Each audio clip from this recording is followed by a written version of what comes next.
Now we're going to look at some of the most notable researchers in the field of human sexuality. And most of these early ones were in Germany, and a lot of them were Jewish. And so a lot of this research and their findings and their records that they had kept were destroyed when the Nazis took over Germany during World War II. So unfortunately, a lot of this work that they did, we don't really have records of anymore because of that. So we'll start off with Ivan Bloch. He was in Germany, and he really started the very first organized research of sex. And he opened this medical society for sexology and research, and he published the first sexology journal. And he also worked with Magnus Hirschfeld, who you'll see here on this picture. Those are Bloch and Hirschfeld.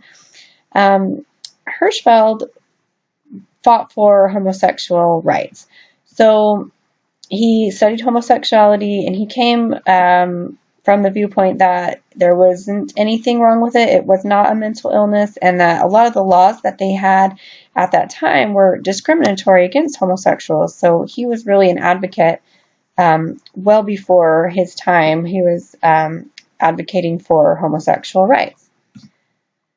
Then this next person, Albert Moll, was on the complete opposite end of the spectrum from Hirschfeld, who we just talked about, and he came from a very conservative background. He was also in Germany. He disagreed with Freud as far as his thinking about sexuality and psychology. And so he opened this International Society for Sex Research, which his main purpose was to try to disprove the things that Freud was studying and Hirschfeld's research. So every time Hirschfeld would come out with a study or something that he was trying to show that homosexuality was not a mental illness, that it should be seen as just a normal part of sexual behavior, then Albert Moll would try to disprove that. So these basically are two opposite researchers that are trying to, disprove each other. And then Richard von Krafft-Ebing, he also studied homosexuality, but he did look at it from a deviant perspective. So he sympathized with the homosexual movement, and he wanted to work to change those discrimination laws, because he really did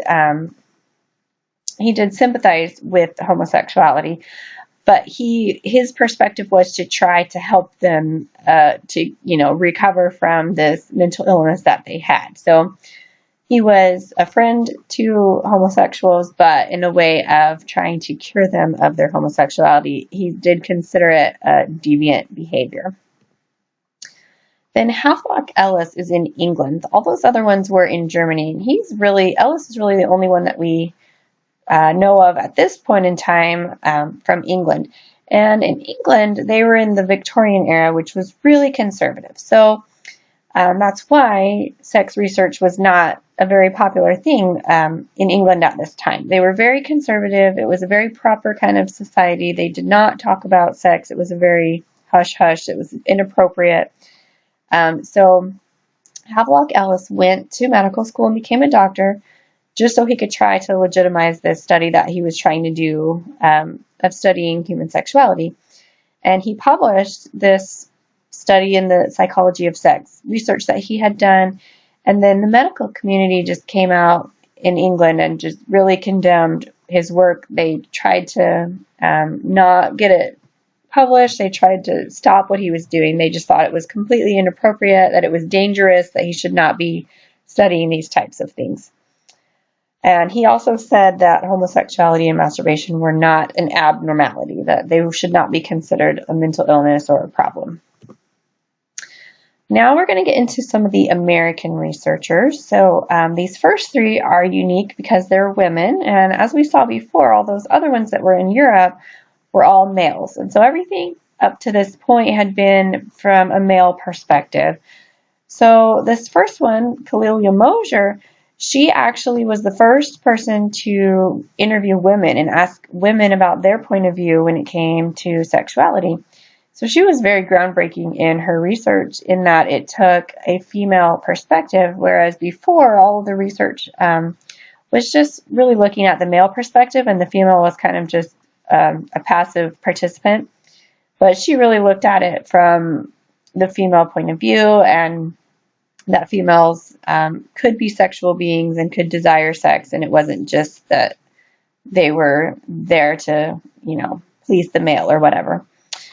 She was one of the first female doctors in America as well, so she did have a more clinical, medical point of view to her research. Then kind of opposite from her is Catherine Bennett Davis, and she actually worked in a prison, and so she studied prostitution and STIs. So she kind of had the opposite end of the spectrum when studying sexuality. Her findings showed that homosexuality should not be considered a pathological problem. She defended lesbianism, and again, her research was not well received in America at this time. It was seen as threatening to men, that somehow men would become unnecessary if women all became lesbians. So people kind of tried to stifle her research as well. And then we've got Evelyn Hooker. She is famous for this study that she did where she would take a homosexual man and heterosexual man, and then she would get these mental health professionals and have them interview them and look at their case files and their charts and all their records and try to determine which was which. And the mental health professionals could not tell the difference between the gay men and the straight men. So her research was really important in the mental health field as far as homosexuality being regarded as just a normal part of sexuality and not seen as like a disease or like something that was wrong that should be tried to be fixed, that it was eventually removed as a mental illness in the mental health field. And a lot of that was because of Evelyn Hooker's research. This next one is Alfred Kinsey. He is probably the most famous. He's the most influential sexologist of the 20th century. He had a huge study that he did, over 18,000 interviews that he ended up doing with his colleagues. He first started out at Indiana University, and he was a zoology professor. He had a background in biology and animal sciences. And the university asked him to kind of develop a new class. And they were wanting him to do basically like a family science class.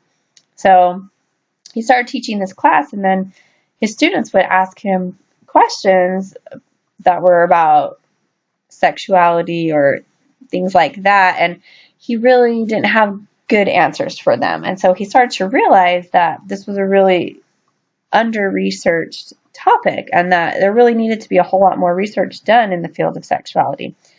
So he started off small with just a few of his students, and he developed interview questions. He would just start researching and ask them these questions and start comparing the data. And so then he grew his research a little bit to non-students, to some of his colleagues, and just really broadened his research, and then ended up having over 18,000 of these interviews. His research was actually really good, the way that he conducted it. He was really careful about things like interview bias and his sample size and how he found his participants and things like that. So he had some really good quality research.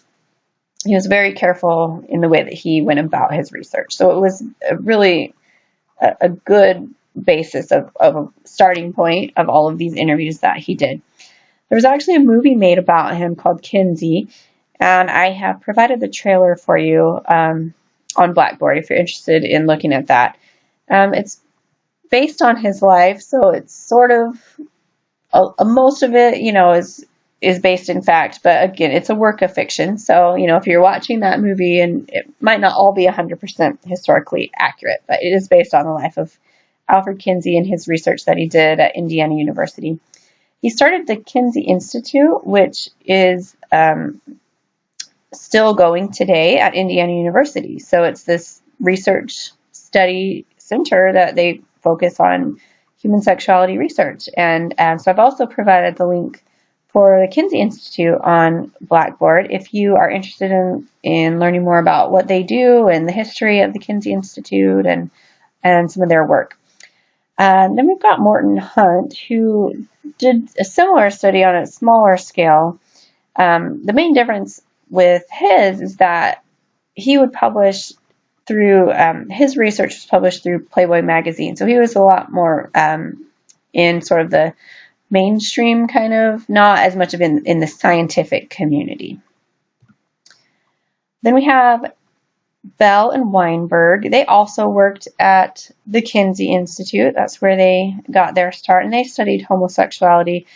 A lot of their findings showed the biological aspect of homosexuality, that it wasn't, some learned behavior or a social thing or something that was as a result of a negative experience in early childhood. They really focused on the biological aspects of homosexuality and trying to show that it was something that people were born with, that debate of, was it something that you're born with or something that you decide later in life. So that was where their research was based, in the biological origins. The last researchers that we're going to talk about are Masters and Johnson.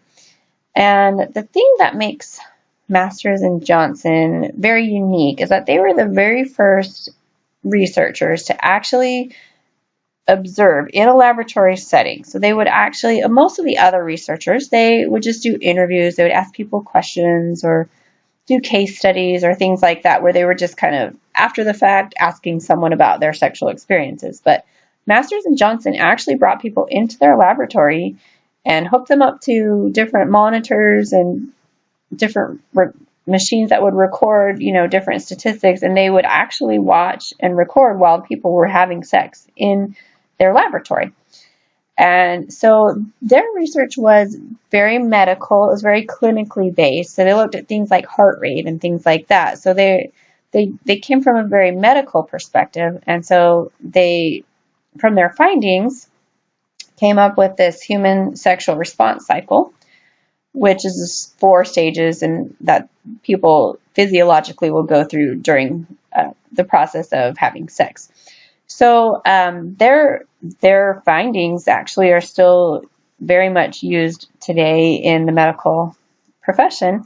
And they also have a TV show that was made about them. It's called Masters of Sex, and it's on Showtime. And I provided the link to the trailer for that show also, if you're interested. Again, it's a work of fiction that is based on their life, so I'm sure there's a lot of stuff in there that's not exactly 100% historically accurate, but it is based on the lives and the research of Masters and Johnson. So that is it for the researchers. Let me know if you have any questions.